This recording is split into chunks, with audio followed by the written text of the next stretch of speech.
Daniel Jones just threw it kind of right in my chest. We're not going to talk about me getting tackled by an lineman, though, Cam. We are going to talk about that, sir. Every time he took off, I'm behind him, chirping in his ear, just letting him know. Okay, so you're faster than DK. Let's just go ahead and say that. Yeah, DK knows that. And then one doctor stops him mid-conversation, was like, this guy doesn't have an ACL. And I'm so serious, I was sitting on the table and I was like who? Me? What up, everybody? Welcome back to Not Just Football. It's Cam and Hayden, and we got a lot to talk about.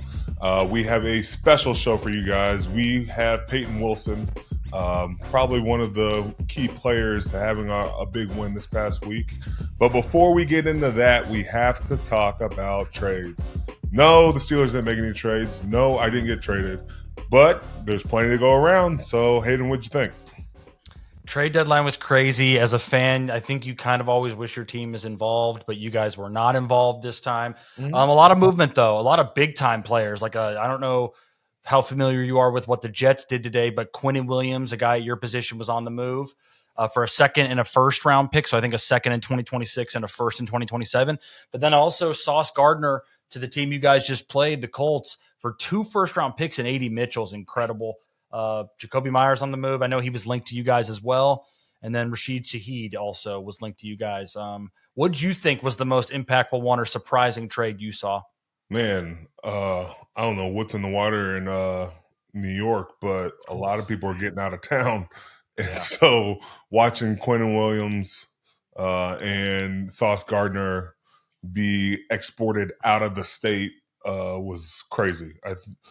Putting Kenny Clark and Quentin Williams together, also adding Logan Wilson. They've really redone that defense down in Dallas.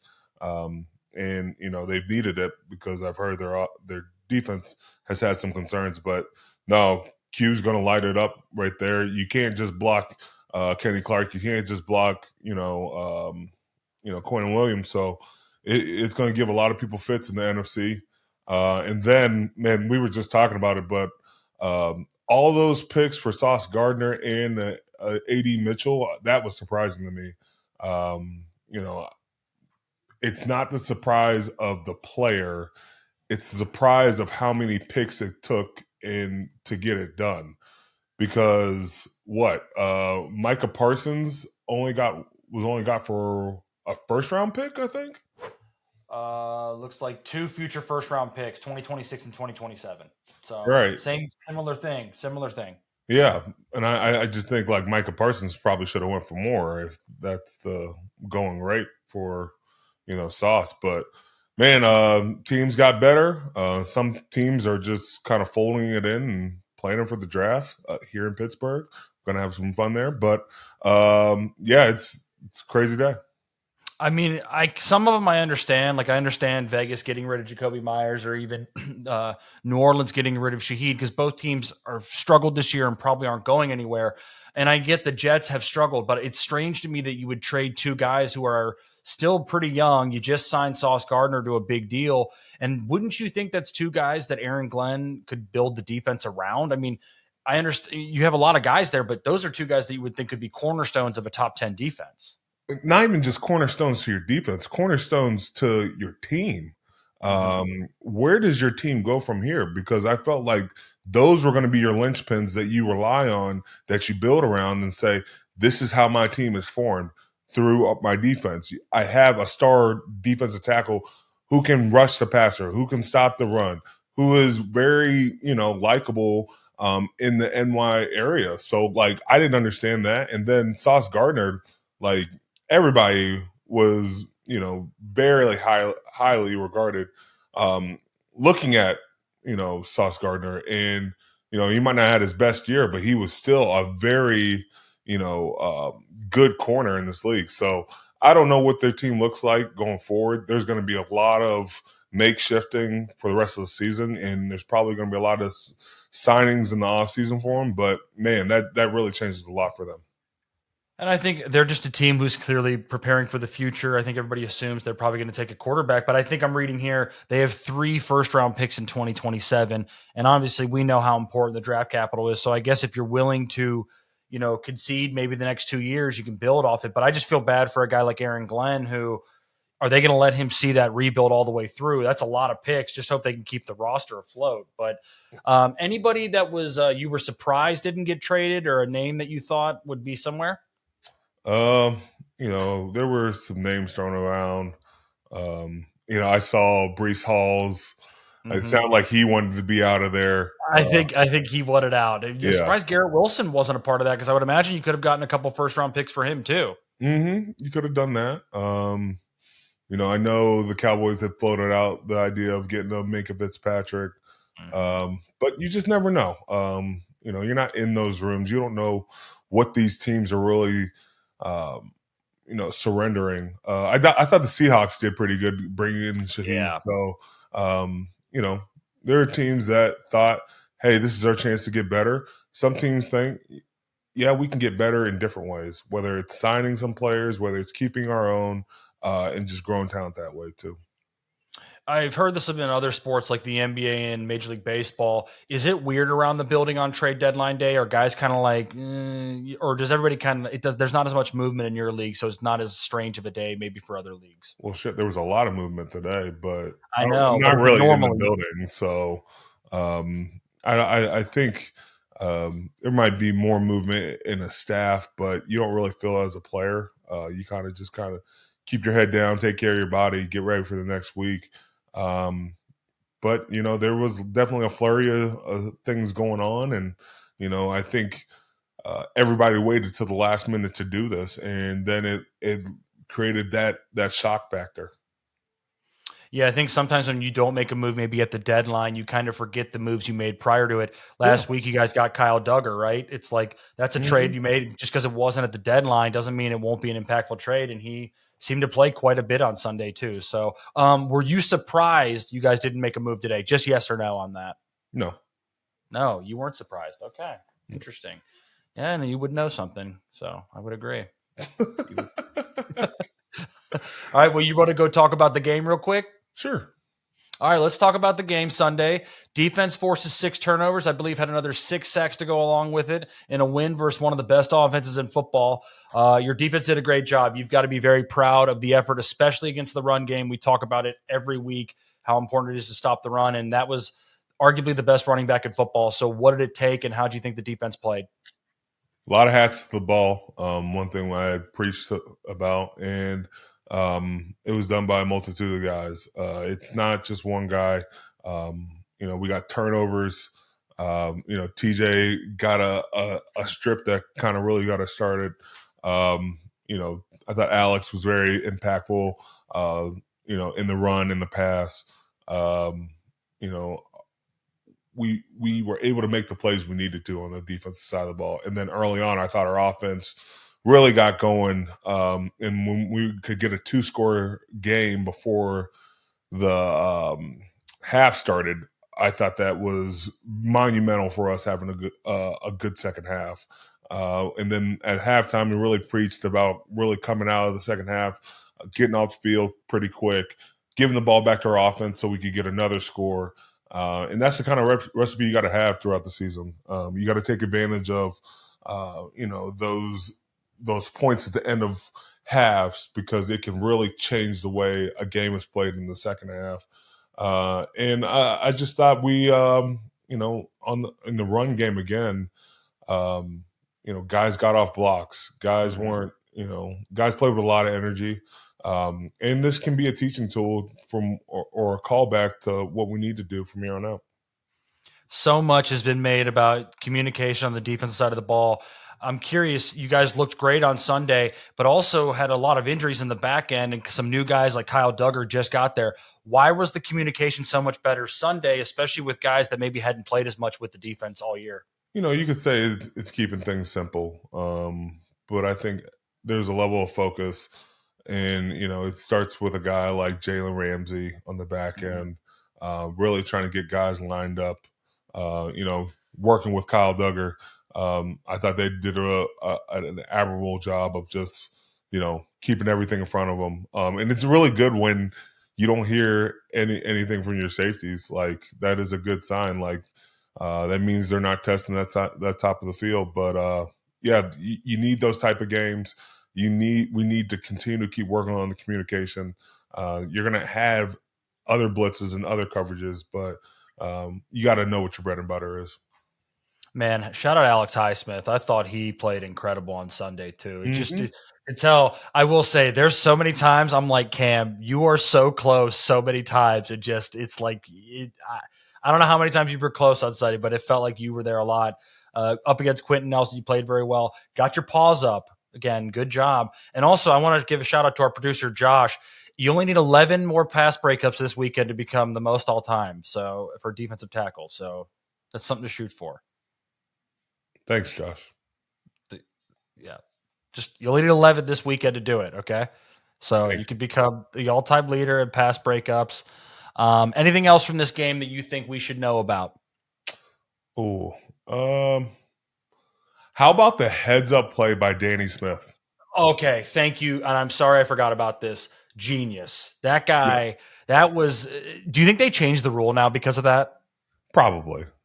Because that was genius. Because it was so funny. He kicked it out of bounds. I was watching it with my mom, and she's like, "What the hell was that?" And the way Boz walked off the field, he was so happy with what he had just done that I'm like, "There's something up to it." And then they said the rule. Did you know that going into the game? Nope. And Wow. I was about to be pissed off because I was like, this dude just kicked it out of bounds. And I'm looking back there, and then like the coach was like, we meant to do that. And I'm like, okay. But no, heads up play by Danny Smith and company, getting that done, kicking it off a kickoff, off a penalty, and making that thing happen. I thought our special teams were really gold for us. Look at what Corliss Waitman did, and you look at what Boz did, and those guys really stood out. That unit has been amazing all year. I saw some stuff that just showed how much value they add to the team, and it's like every phase of special teams is very good. And I thought, is it Keyshawn Williams, right? Returning kicks now too. I thought he's looked really good, and he's going to pop one here soon. But no, I mean, special teams, that was a genius play. I mean, honestly, how many coaches in the league you think knew that rule? Not enough. I don't think so. I don't think a lot of coaches know, because there's been other opportunities for teams to do that. I don't think they've taken advantage of that opportunity. I love when someone, I don't want to say exploits a rule, but I guess it is what he did. But I love when someone does that, just knows the rules and understands it. That's coaching though, right? It is. It's very much coaching. All right, before we get out of here though, let's go Chargers. What do you got on them? Justin Herbert, Ladd McConkey, physical running game from Jim Harbaugh. What do you see from them? I know they've had some injuries on the running back position, but they've had some other running backs step up. I think it starts and ends with a guy like Justin Herbert. He can pass the ball down the field. He can run with his legs. He's got Keenan Allen. He's got Ladd McConkey, Quentin Johnston. Like, he has some receivers that he can, dish it out to. And their defense is very opportunistic. Got Bud Dupree. They have Derwin James. They have, is Khalil Mack playing, or is he hurt? I'm not sure, but I think he's back. Okay. He's back. And Khalil Mack. So, they have guys who can make splash plays all over the field. It's going to be a battle. I feel like Herbert's legs you need to be prepared for, right? He can really move around. It was kind of reminding me earlier in the year when you guys played Drake May, and Herbig said, he's faster than I thought he was. I feel like Justin Herbert's kind of a similar athlete because he's so big that he's moving a little bit faster than people think. Oh, yeah, he's got acceleration. Dude can run, and he's got a cannon. So, it's not like you're playing a quarterback that can't do either or. This dude has the genetic build to do everything. Yeah, and let's just make sure you tackle him, but keep your hands. Shut up! I didn't do any of that. Let's not don't go down that road. I just don't want you to get adding fuel to the fire. I just don't want you to get attacked by the fans again. They're so mean to you about that, and it's just use your hands to bat balls down. Let's get 11 this weekend. Let's break the record, okay? Okay, let's get some sacks.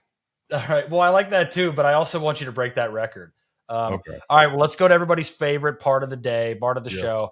Ask Cam anything. You guys know, go to any of our socials, YouTube, wherever you find the show, and use the hashtag ACA. What up, everybody? Welcome back to Not Just Football. I'm Cam Heyward. Hayden Walsh.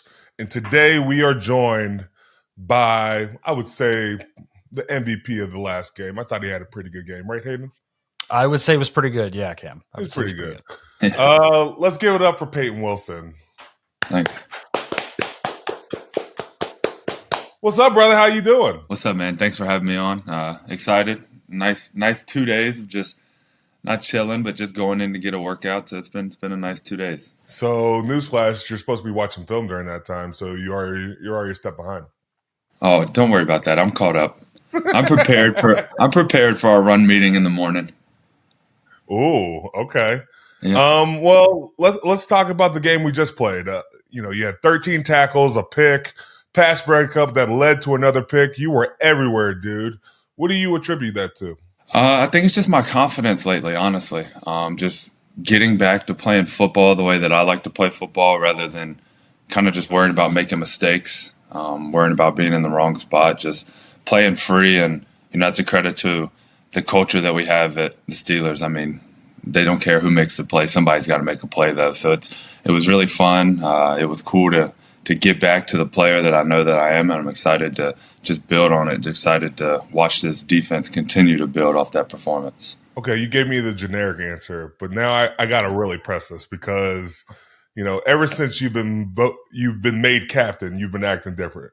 I'm just going to go ahead and say it, because our poor guy Miles Killebrew went down. Mike T said Payton Wilson will be our captain from here on out as a special teams captain, but on top of that, you've just been feeling yourself. I've seen people been posting pictures about you, acting like you're this thug now. Where is this all coming? Where is all this confidence coming from? Shoot, I don't know. I guess because you voted me captain. You told him I needed to be captain. I'm like, shoot, if I got Cam's approval, I'm good, huh? Yeah, but we had a Halloween party too, and I've shown you the picture multiple times. We had a photo booth, Hayden. And I kid you not, he was dressed as Danny Zuko, and he had all these girls behind him. And I was like, look at this guy. This guy is really coming out of the show. Just playing the role of the character. That was it, Cam. Just playing the role of the character. Okay, Danny Zuko. Payton, take us through your interception. It looked like maybe the easiest interception you're ever going to get in your career. You were in the right spot. Take us through that play and what happened. Yeah, so, obviously, our D-line's really good. So if you're in man coverage and you're on a tight end or a running back, most of the time they're going to be chipping. So once you play enough downs, I've kind of learned that when they're chipping, they're not really going to be running full routes and they're going to be the last read. So if you can kind of get your eyes back to the quarterback. And obviously, whenever they're on TJ's side, they're definitely chipping. So I saw that, and as soon as he chipped, I got my eyes on the quarterback. And Josh Downs was running that whip route, and Daniel Jones just threw it kind of right in my chest. We're not going to talk about me getting tackled by an lineman, though, Cam. We are going to talk about that, sir. We are not letting you go past that. How do you get tackled by the center? Oh, my gosh. I don't know. When I was running, I thought the guy to my right was a little closer, so I went a little to the left. I haven't ran the ball since high school, so give me a break, Well, 22 miles per hour catching Addison, you couldn't outrun the lineman to hit the corner on that? Yeah, tell me about it. I've heard enough about that since Sunday. And Cam tried to lay a nice block. I saw you just put the arms out, Cam. You didn't want to blindside on that, or what was that? Well, you can't block back anymore, so it's like everybody's either has an angle or you're just trying to, make sure he's got enough room to get rolling, but obviously, I ain't giving up enough space. Yeah, thanks, Cam. Well, then let's talk about your 22 miles per hour. We were in Ireland. You had plenty of Guinness going into the game. And then, to sprint like that in the middle of a game, how did you come across that? Man, I think it's just the way. I honestly have to credit my dad for that. That's just kind of the way he raised me to play the game. It's not so much just because I'm fast, I want to show people that I can run. If there's a chance to get somebody down, even if it's on the 1 yard line, that's just kind of how I was raised to play the game, and that's how I've always played the game. It's not only a chance to get another tackle, but it helps the team so much. In Ireland, they scored on a 4th and 2, but it ran the clock down quite a bit. And when you look at it that way, and I think if you truly play the game for the right reasons, like you see that stuff on tape, like you don't ever see like, oh, I got to burst now because somebody broke a tackle. I think if you just play the game that way, and Mike T talks about it all the time, Cam, if you just train that way, it just becomes a second nature to you. And I guess that's what it has become. So, and then we go back to, we had you on when you got drafted. Yeah. And you have definitely blossomed since that time you came in last time. But, coming out, you were a first-team All-American, ACC Defensive Player of the Year, Buck Kiss Award winner. Man, I'm just blowing up your head right now. But yeah, thanks. You basically won everything where you were. Yeah.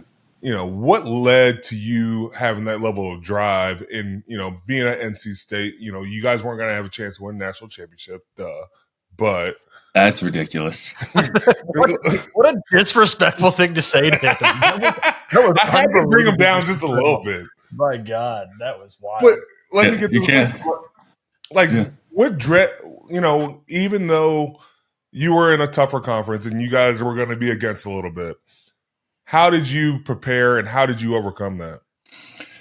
Yeah, I mean, you might not think this, but we actually at NC State we had some good players over there, Cam. We did. We had a good shot every now and again. Are you talking about Philip Herbert?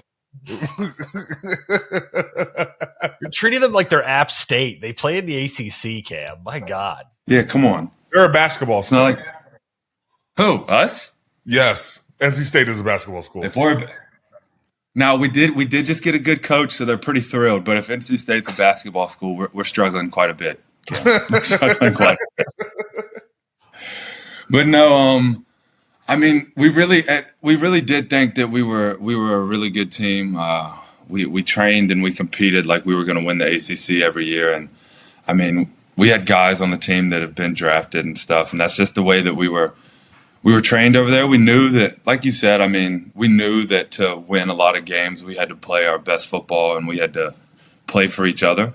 Like we beat some really good teams when I was at NC State, a few of the Clemson teams while I was there. And I wouldn't say that we were more talented, but it was just the love of the game, playing for each other. And I don't know, it was a real blue-collared place. And you know how it is when you play some of those real blue-collar, like go back to high school when you play just some of those old blue-collar teams. Like they might not be the most talented, but they're going to play ball. And that's how we were at NC State. And that's just – once we started rolling a little bit, started making plays, I was like, all right, like sophomore, junior year, I was like, I can really start running with this. And then got to a point where I was just playing great ball. The team was playing really good my last year, so it all kind of just fell in line for me. Payton, you talk about being blue collar, and I think you're a very blue collar player.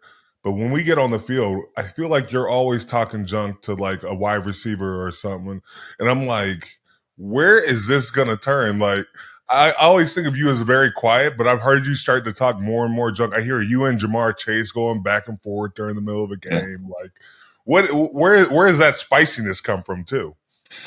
Man, that's just really been me since college. Last year I got away from it a little bit. I was out there talking some, but you know how it is when you're a rookie. You're trying to find your place. You're trying not to mess up on the field before you get into all of that, right?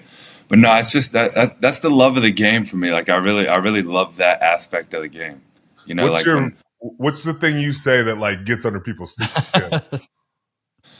I don't know. So that's I'm not like a tactical trash talker. I have to work on it. Like most of the time I'm just blurting out stuff because I get so mad. I'm like, yo, like I'll just whoop you, like we can meet after the game. Like I'm not very tactical with it. I got to work on it. I do, but no, it gets me going. That's one of the part of the game that I really do love is just the competitiveness. Like even when I see like you going at it with someone or PQ going at it with someone, it just gets me fired up. Like I love that part of football. I know. And like, it's funny when you start talking, I'm like, okay, Peyton's feeling a little bit, but like, I remember one time you'd be like, shut up, I'll beat you up. I'm like, you literally sound like a bully in the back, but no, it's hilarious to hear you talk junk in your second year because it means you feel more comfortable in your role. But like, I actually wanted to see you get in a fight because I think that would be hilarious. Well, it's funny though because going back to NC State, like there are a few of us throughout the NFL, like Bradley Chubb, Joe Tooney, a few of us. But like PQ, like every time we play a team, there's, 5 guys on that team or somebody that went to Ohio State. So every time we're on the field, like someone from LSU knows PQ and he's like talking to him, like, and I'm just not used to that yet. So I'll go up to PQ and I'll be like, bro, leave the friendly stuff at home. And he's like, bro, I know all of these people. Like, I'm like, no, leave it at home, bro. I appreciate that because, like, we were playing Minnesota, right? And there was someone on Wisconsin. He had just checked in the game, and it was on a field goal. Yeah. And Keanu starts talking to him, and I'm like, oh, hell no. Leave that shit at home. I don't want to hear you talk to the other team. Like, and then he's like, what do you mean? We're friends. Like, he's went to Wisconsin. I'm like, nah, you wait till after the game to talk to him about that. Like, in the middle of the game, we are enemies right now. Yeah. Yeah, it's different for me because I'm not used to, like, I don't, like, there's not, like, too many NC State guys running on the field that I spent 5 years with. And I'm like, what's up, bro? Like, and it's just not like that. So it's just funny to me to see, like, how many people from LSU and the big schools that are actually in the NFL. Before we keep going, competition in practice. One thing that came to mind was you and DK. You guys would be sprinting down the field side by side, and DK telling me you won't be able to catch him. You saying you would. What is it like to be that competition you guys have during practice? Yeah, it's cool. I mean, it's cool to see him work. You've seen it, Cam. I mean, stuff that we do in practice translates to the game. And when he came, when we signed him in the offseason, I was like, as soon as we signed him, I was like, I'm going to go get him a few times in camp. Like, people know I'm fast, but, like, they don't, like, know to what extent. And I was like, this is my opportunity. So every time I saw DK take off, because even if you get tagged off, unless obviously we're live, like, the runners finish through the end zone, and every time he took off, I'm behind him, chirping in his ear, just letting him know. Like, there were a few times towards the end of camp, he'd turn around and he would just laugh because he knew I was going to be there. So, I mean, it was cool to compete with him and just let him know that I'm faster than him. Oh. Okay, so you're faster than DK. Let's just go ahead and say that. Yeah, DK knows that. Wow. Nah, I don't know. If we've gotten like 100-meter, I think DK would take off on me, like if it was a true 100-meter dash, but I'm not too far behind. Payton, I'm wondering, what was your pre-draft process like? We talked with you years ago about it, but I want to know what it was like. You were an interesting guy, had some injuries, but were such a great athlete at linebacker. What were teams telling you pre-draft? So it was everywhere. The pre-draft process wasn't as bad as like draft, because the pre-draft process was honestly good for me, except the one day at the combine where we do medicals. My pro day was even great for me, but like everybody was talking about how high I was going to go and how good of a year I had in the film. The real problem was when I got to the combine, the medical day, like the day where you just like walk into 6 different rooms and there's like 8 tables and they're just like, you're like a show pig, essentially. They're just like basically telling every flaw that you've ever had or every nick and knack that you ever had. And I go into the first room. So, I mean, most people know I tore my ACL twice in college. So I got the surgery, retore it, then got the surgery and got cleared. And when you're in college, once you get cleared, you don't really get like an MRI to be like, all right, the guy's good. You go through the test and you get like the back to play routine, like this day is doing this much. And then I hadn't got an MRI on my knee since like pretty much the time that I tore to get my second surgery. So, and then I never really had problems with it. So I was like, all right, I'm all good. Like I was honestly worried about my shoulder because that was the last thing that I had. I had labrum surgery. And then when I get on the table in that first room, there's one doctor, I forget for what team, and like they're going through my records.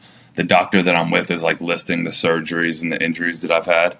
And then one doctor like stops in mid-conversation and was like, this guy doesn't have an ACL.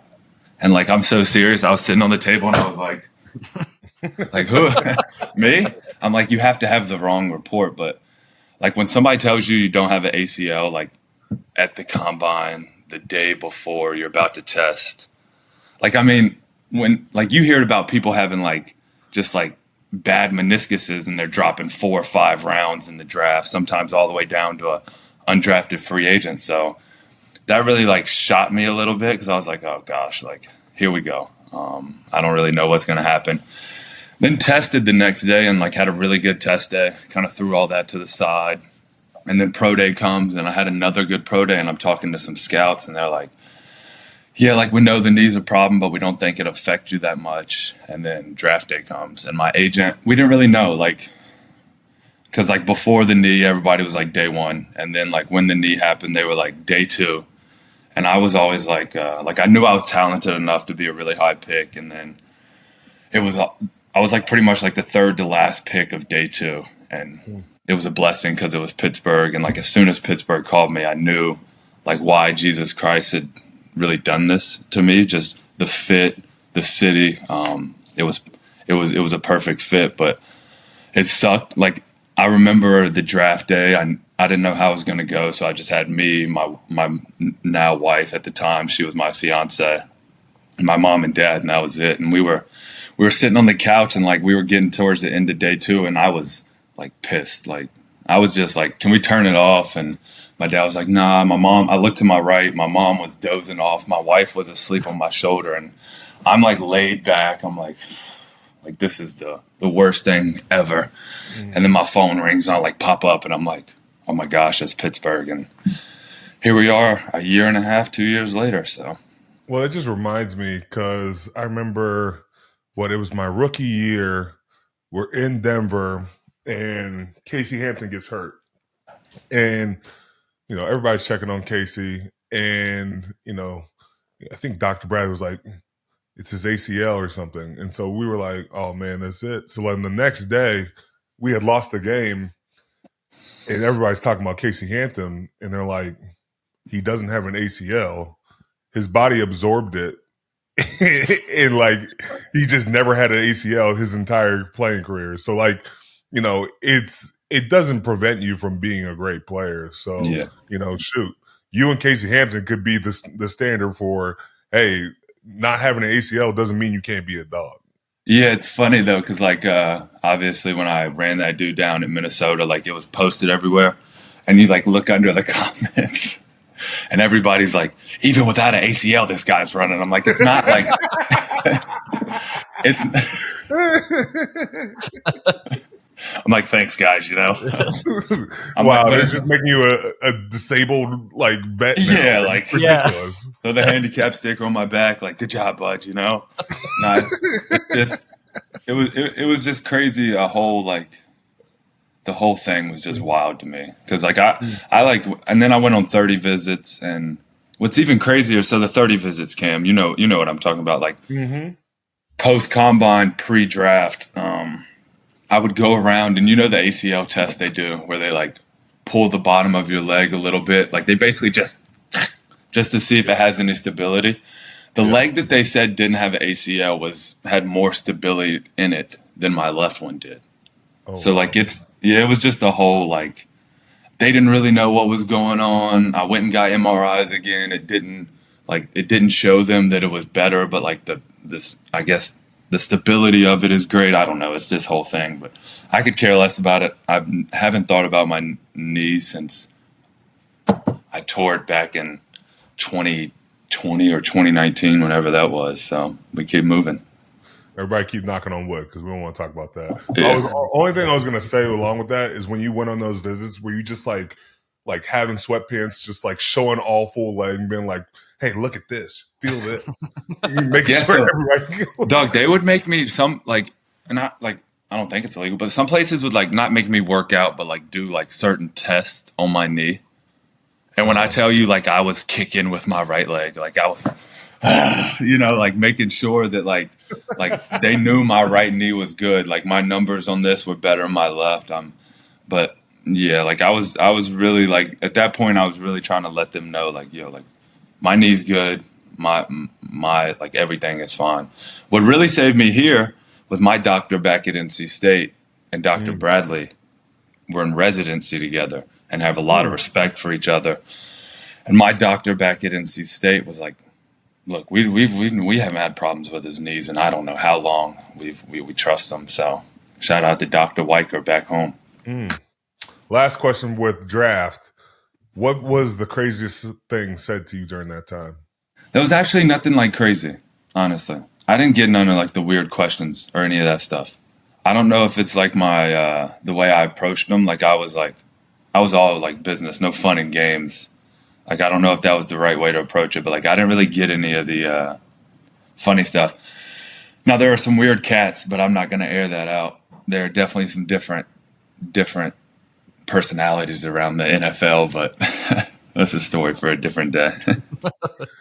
Okay, well, then I'll switch this question. This is more about playing now. Is there any stigma with a white linebacker there is with a white DB? Yeah. Yeah, you know, we're the do everything right, gritty type of guys. You know, Oh yeah, gritty. Gritty is how you just deceptively fast. if there's a gritty, team meeting today, I promise you, the white linebacker is going to be in there at 7:55. If you know what I mean? Wow. Yeah. There's that stigma, Cam.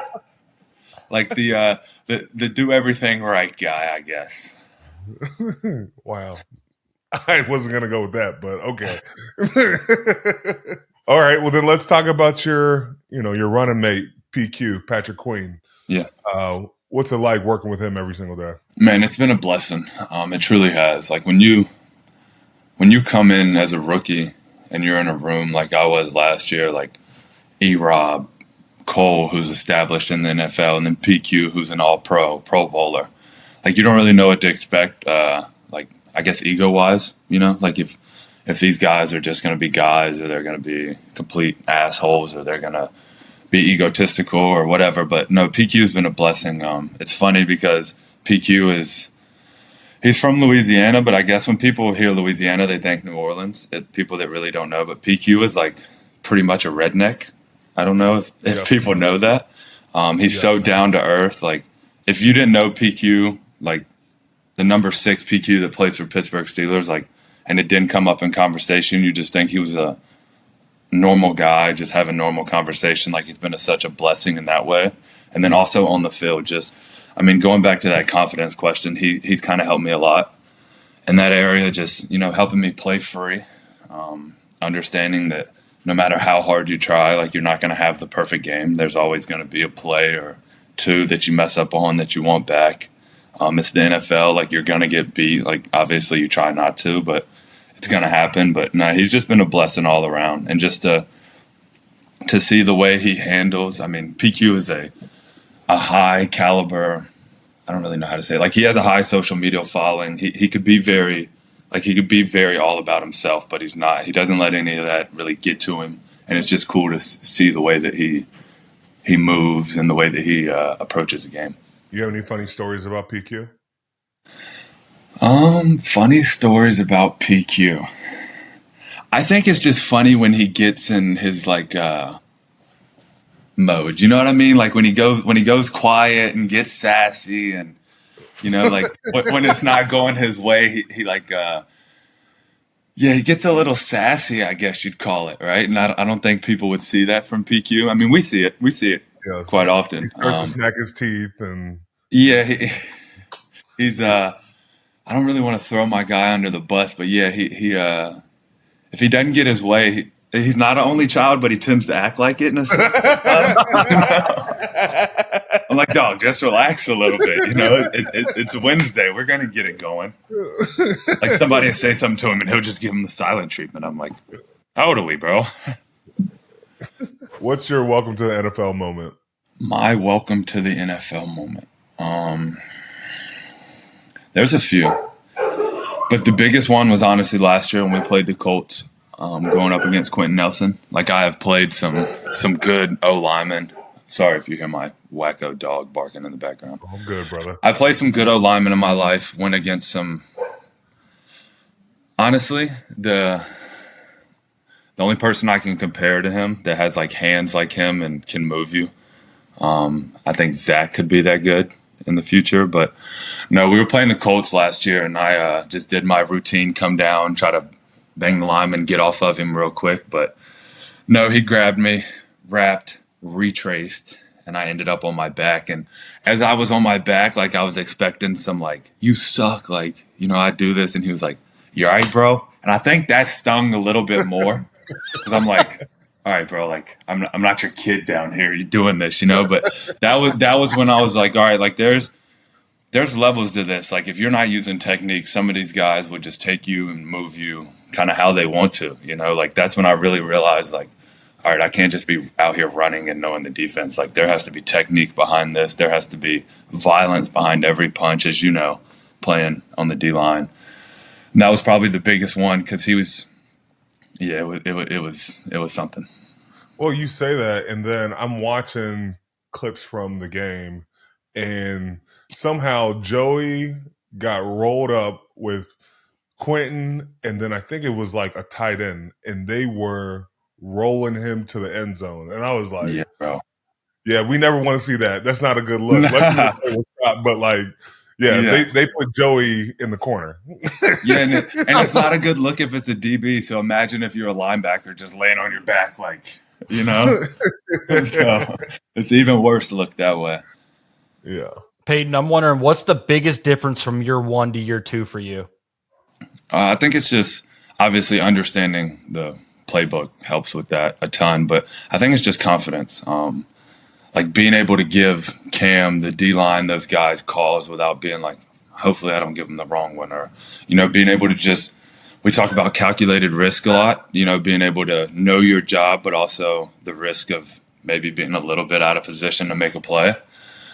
And when you really know the playbook and you start studying and understand how to study film, I think you're able to take those calculated risks. So I think that's some of the plays that you've seen this year have came from the confidence and just the understanding of being able to make calculated risk. And all that comes with just confidence going from year 1 to year 2. I mean, year 1 is just like a whirlwind of emotions, of emotional and physical fatigue all year long, just trying to get through that. And now I know what people mean when they say this flies by, because year 2 has been going like that. But no, just the confidence and understanding of NFL football really, really helps out. I'm curious, you know, after your rookie year, what does the offseason look like for Payton Wilson?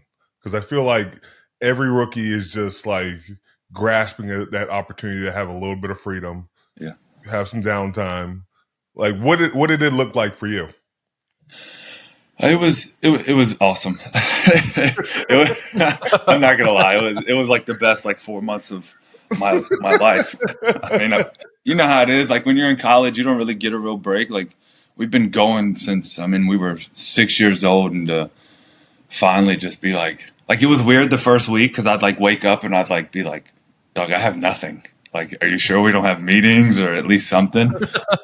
But no, it was much needed. Like I tell Carson and Jack and all those guys all the time, like your break's going to be so long. By the end of the break, you're going to be wanting to get back to Pittsburgh to play ball. Like don't rush and wish this rookie year by, because trust me, the break you're about to get is going to be the best thing ever. But no, I took 2 weeks, man. I really did. I took 2 weeks. I was just chilling. I was visiting everybody. I live back in Raleigh. In the off season, not too far away from my parents. So me and my parents and my wife are everything in my life. So just getting back and visiting them, visiting people back home. And then after about 2 weeks, we got a good little group of guys, Drake Thomas and Thayer Thomas. They play in the NFL as well. And we got back to training, and we had a routine that we loved. NC State has blessed us. They let us eat breakfast over there. They let us train at the facilities. We eat lunch. So we have a really good routine with a good group of guys, and it was a great offseason. Rookie year, did you hit a rookie wall? I like to say no, but yes. Yeah, but I hit mine early. You hit it early? Yeah, so I think I hit mine after camp. I was like, dog, I have 18 weeks of this, you know, and then once the flow of the week started going, how fast every Sunday comes, it's crazy. I'll be out there with Roderick pregame warm up, and I'm like, bro, we're already back to this point, you know, that's how fast it goes. But yeah, I hit one early. I did, but I got through it, and then as we got rolling, when we were rolling, it was amazing. Like I was like, this is the NFL.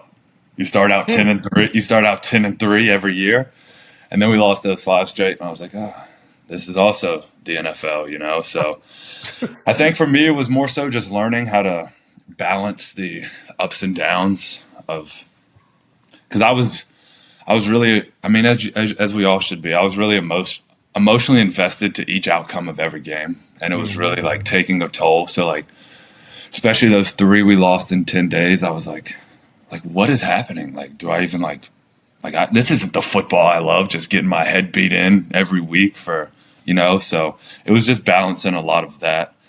The physical is what it is. Like, you're going to get through it. But I think as a rookie, it's really the emotional and stress toll that it takes on you. What has it been like playing against Aaron Rodgers? And was it strange the first time in training camp when you looked across the field and saw him there? Yeah, it's been fun. It's been annoyingly fun, I guess you could say. Because as a linebacker dropping into zones and stuff, he is absolutely like almost impossible to defend. So it's been cool to like, I mean, I don't know if this is bad to say, but it's cool to be like every quarterback I go against. Like I know like Aaron has stuff that they don't. Like he does things better and he's smarter, you know, in a sense. And so it's been cool this season to be able to like take stuff from him. Like he's came into the LB room a few times and gave us some insight on what he sees. So it's been really cool, and just having to disguise and blitz this camp was extremely hard for me as a second-year guy with Aaron as the quarterback. Trying to disguise a coverage, and he's literally like, "Dog, you're in the wrong spot. You need to be over here." And I'm like, you know, like the second that my feet shift during camp, he knows that the blitz is coming. He's changing the protection. So while it was annoying, it was also really good to get that high-level football in that atmosphere that we're in Latrobe every single day, because it opens you up to like, I didn't really know that like that type of football was even being played. Like that level of football was being played, the way that he uses his mind and the way that we have to counter that. Like you can't just stay in certain stuff, or at all camp it's just going to be the offense is killing us, you know. So you have to counter that, and it was really cool to be able to do that. You know, let's move on. Let's go to, you know, we have the Chargers this upcoming week.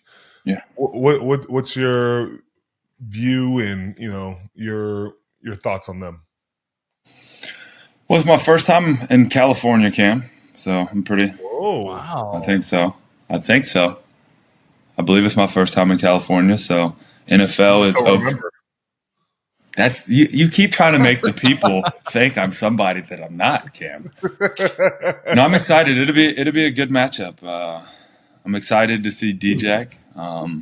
D-Jack was one of the closest guys to me last year. He was really good to me as a rookie. So excited to see him. But I mean, we know what we're getting into. They have a really good quarterback, a good O-line. One of their key pieces just got hurt, so praying for him. But no, we got a big challenge on our hand.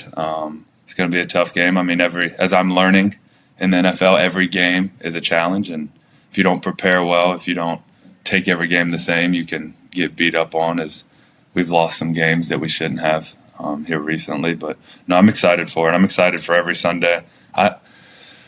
It's funny. I don't know if you're like this at all, Cam, but I enjoy away games. I don't know. Why? Because you're away from your wife?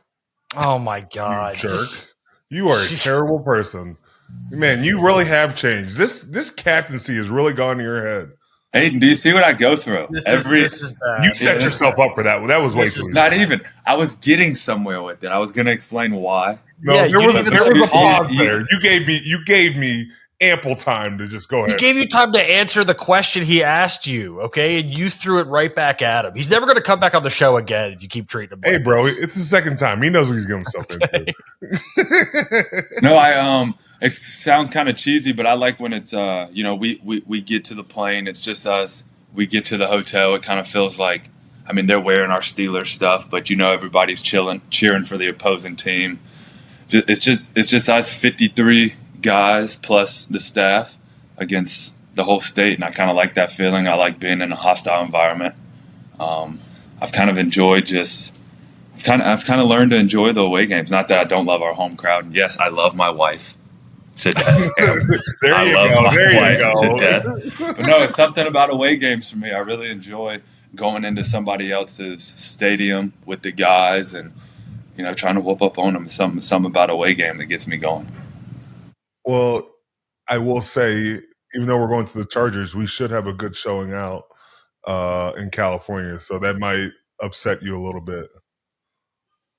Yeah, that's also what I've learned with the Steelers. Unless it's a divisional away game, it's pretty much a home game. I learned that in Vegas last year. That was a pretty much a home game for us. So, what's been the coolest stadium you've been in so far, besides Acrisure? Yeah, besides our own, I love, obviously. I don't know. For some reason I like the indoors places. I hate the turf, but I just like the not the entertainment side of it, but when you look around, it's very modern. I haven't played in Lambeau or Arrowhead, or what's the Chiefs called? Arrowhead. Yeah. I haven't played in those traditional, one of Acrisure is one of those. I love the traditional, but when we went to Atlanta, and it was my first one, obviously, so that one sits a little more with me. But when we ran out in Atlanta, and they had the ladies were dancing on the ribbons as we're running out, and they're having concerts in between timeout breaks and stuff. I'm like, what's happening right now? And what are you looking at? I'm just setting yourself up. I'm not even trying to. You are literally saying you go to road games and you're staring at the cheerleader. It was his first game, he said. It was his first experience. Hey, this guy's mind is in the gutter all the time. It's always. He's all the worst. Time. He's the worst. But no, the indoor places, they have the the restaurants, the nice what do you call them? The club seats and stuff. Yeah. It's nice, it's nice and modern, Cam. I can't answer any question with this guy around, Hayden. It's ridiculous. Oh man. What's your favorite? Yeah, where's your favorite stadium? My favorite stadium? Ooh. I actually think Seattle's pretty cool. Seattle gets loud. Seattle is really cool to be a part of. I also like Atlanta. Atlanta, there's just a lot of friends and family there, and that's my own home turf for me. So I always enjoy playing down there. Have you played it all 32? Or I guess how many are there? Because 31. Yeah, 32. I think I've played it. Yeah, I've played at every stadium. Yeah. I haven't won at every stadium, but I've played at every stadium. So, yeah, I need to win at Soldier Field. Oh, is that one of the ones? Yeah, you've never won there. You've had bad times. That's Chicago, right? Yeah. Hey, I got a question for both of you guys. I saw they honored the Super Bowl 40 team this past weekend. Did you guys get to talk to anybody from that team? Yeah, so I actually I'm not super well connected, but I'm connected with Coach Cower. He's a NC State guy. Yeah. Cam? Yeah, Cab. You didn't disrespect NC State when he was on the show. I'll just say that. Oh, he didn't. He was up the Wolfpack when Coach Cower he wasn't disrespecting him, that's for sure. He definitely wasn't disrespecting him. Okay. Well, I didn't even bring up the NC State times, guys. You brought up that he went to NC State. You did. Just move on. Let him answer his question. Okay, keep going. I know Coach Cower pretty well, so I talked to him after the walkthrough for a while. It's always good to see him. He's always great to me. He always drops a nugget or two for me.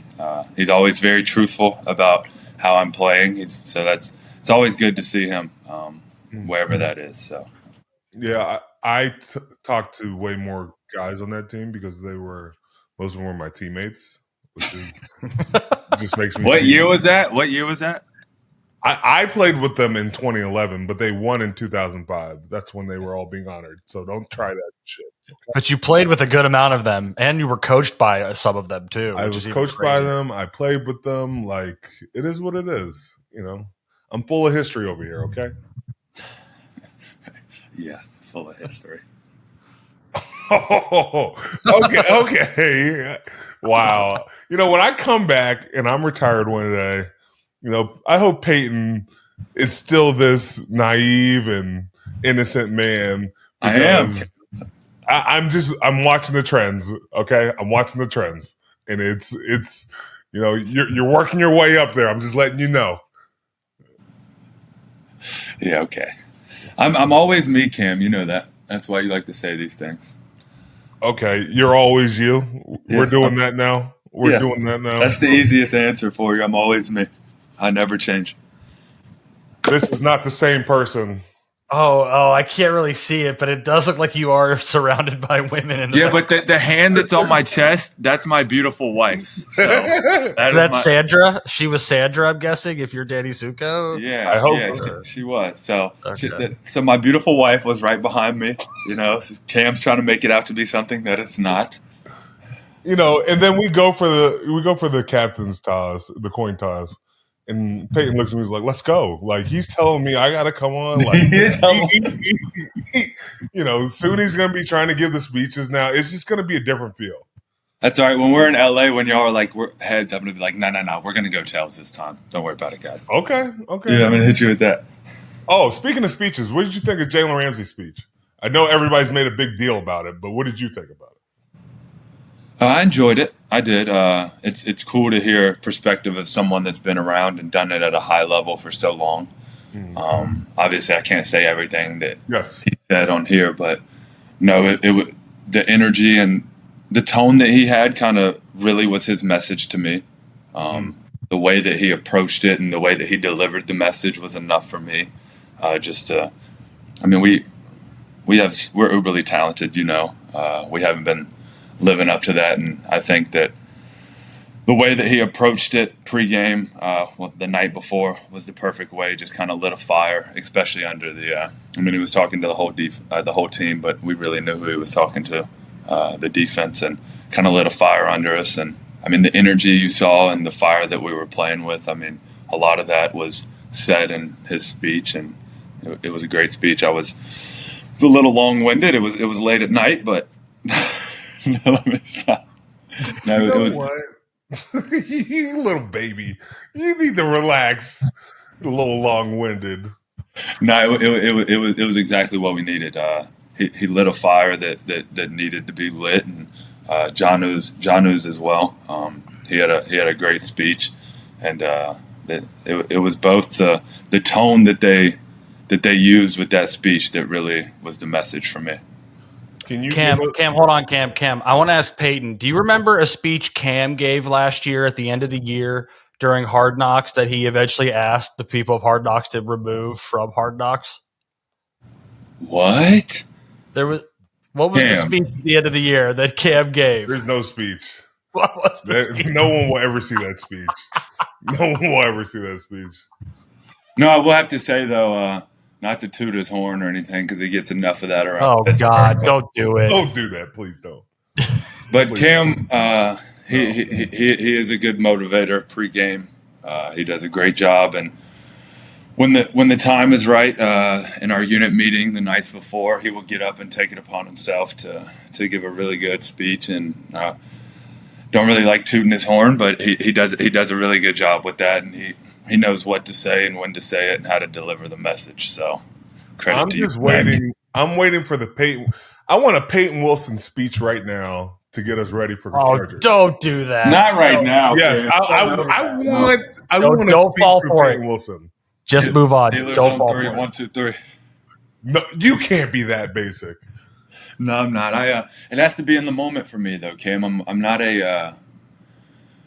I guess you would say that I'm more of a lead by example. Speak when necessary.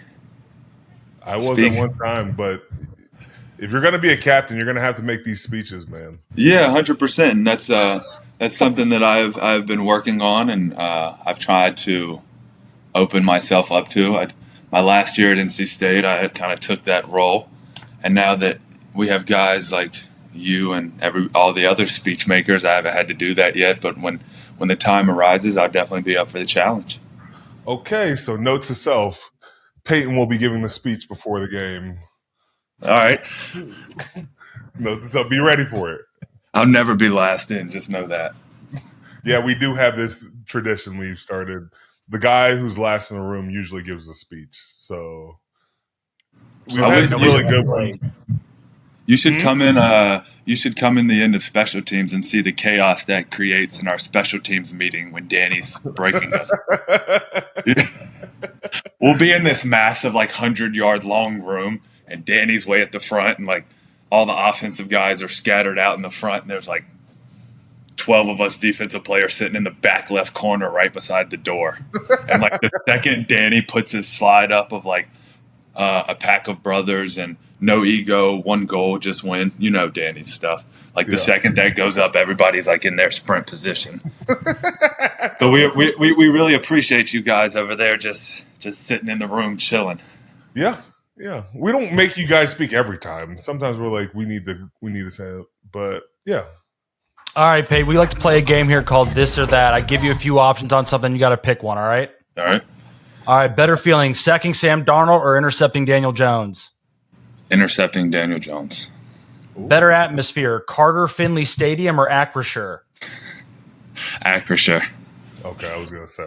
Don't laugh, Cam. Calm me down over there. Carter Finley. Run stop or pass breakup? Run stop. All right, last one from me. Rather room on the road with TJ Watt or Cam Heyward? Oh, TJ Watt. Why? What about at Latrobe? I don't room with people in Latrobe. Oh, he gets his own little thing, but no, I don't know. I'd have to think on that one. But I'm just saying TJ just because I already tooted Cam's horn about his speeches. Whatever. You butter him up, okay? Whoa! Butter him up. Payton, last question from me. Yeah. What was the first big purchase when you got to the NFL? The first big purchase when I got to the NFL was my car. I drive just a GMC Denali, Yukon Denali. That was That's not just. That's a nice car, sir. Yeah, it is a nice car. That was my first and up to now my only big purchase. So, I gotta get another car this offseason and hopefully a house this offseason. You don't have to get another car. You can survive on one car. No, I don't need another car, but my wife does not have a car, so we need another car. Big baller. Big baller. Big baller. And that's a great way to end because our big baller, Payton Wilson, has to go. Thank you so much for coming on, Payton. We appreciate it. Yeah, thanks for having me. Thanks, Hayden. Appreciate it. Good to meet you, Hayden. Good to meet you too, man. Thanks for coming on. You guys have already met. We've met, but it's been too long. We're rekindling this. Don't get in between me and Hayden's time. Yeah, it's stop. Right? Just don't be late. Don't be late to the meetings, okay? I told you earlier that the gritty white does everything right linebacker, right? He's always 5 minutes early. White. It's called Vince Lombardi time, Cam. Yeah, that's what it's called. Call me the gritty white, right? Okay. Fans, please call him the gritty white from now on. All right, that's been our episode. Appreciate you.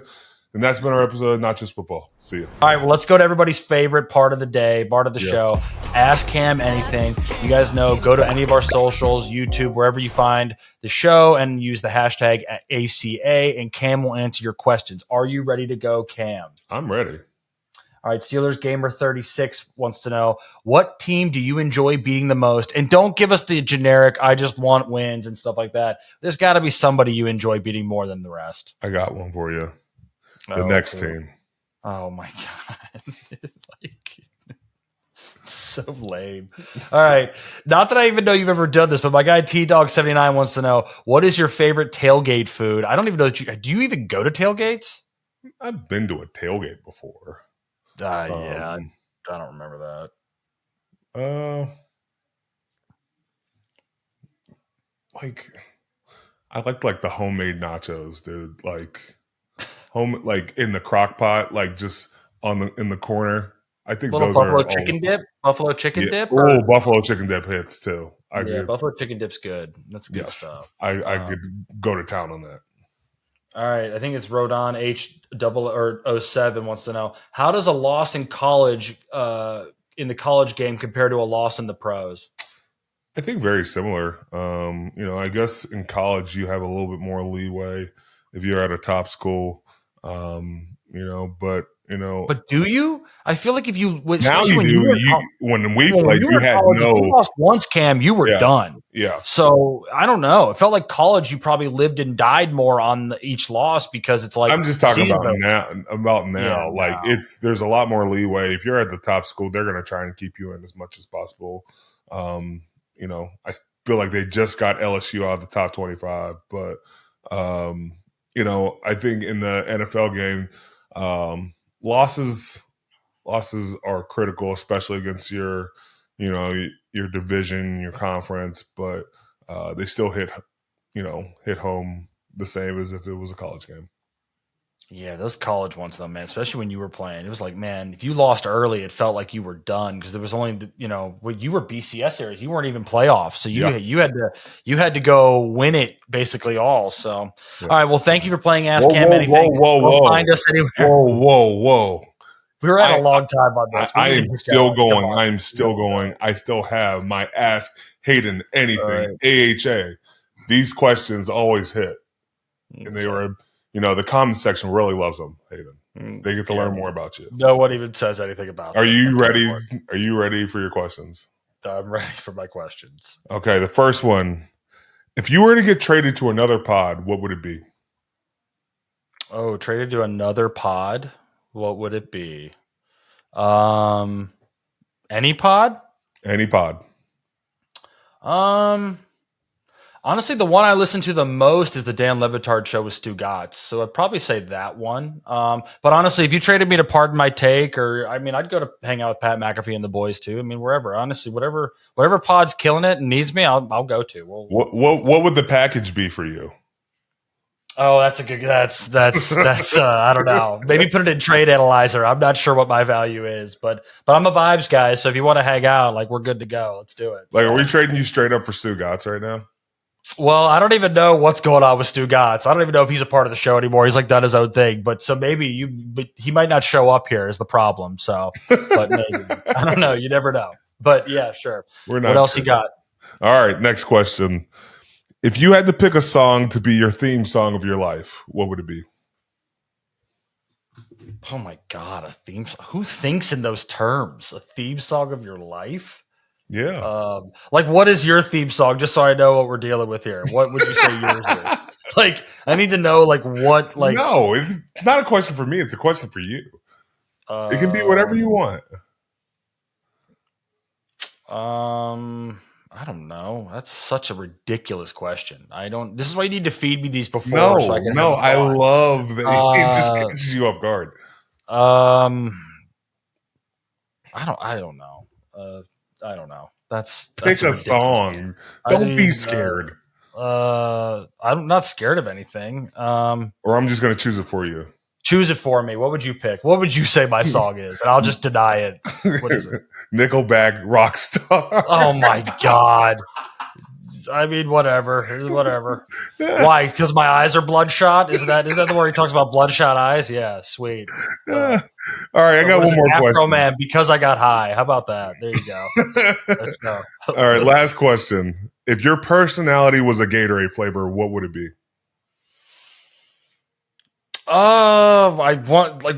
Did you fucking chat GPT these? What is this? What kind of question is that? I feel like this is a combine question. Glacier Blue. Ooh. Yeah, Glacier Blue. Don't know why, I just like the flavor, honestly. So Glacier Blue. Good. What would yours be? You would be what? Lime? No, I wouldn't be lime. Lime's the worst flavor. What would you be? I'd be orange. Orange because you're a little tangy. Do you remember the Gatorade AMs? Those were my favorite. I was Gatorade AMs? Yes, it was. Is those things you squirt into the water? No, it was a Gatorade, in a Gatorade bottle, but it was orange Gatorade AM. It had a little mango in it too. It was top notch. I don't remember those, man. Wow, what a ridiculous set of questions that ChatGPT clearly came up. It wasn't just. I wanted to. What would be the theme song of your life? Who thinks in those terms? But I'll take Rockstar, whatever. Rockstar's fine. You could have said Creed. Creed. I don't like Creed. I like to mock Creed. You love I like to mock Creed, okay? But you've sang Creed too much to not let it be part of your life. And you take Yeah, I like the mock cream, but that's it. See, we need to get more of that. No, we're good. Let's move on. Anything else? No, that's it.